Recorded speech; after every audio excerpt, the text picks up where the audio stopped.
Canada just passed Bill C-8. Ano to? It gives the federal government power to control what equipment goes into our internet and cell phone networks.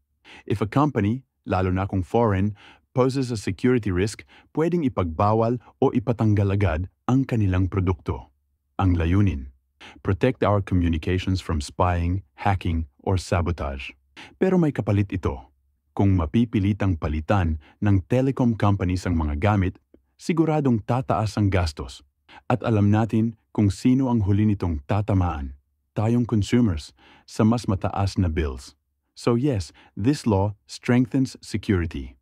Pero tanong, hanggang saan ang trade-off natin between safety, affordability, and global relations? Bill C-8, safeguarding our digital backbone, pero may kasamang bigat sa bulsa.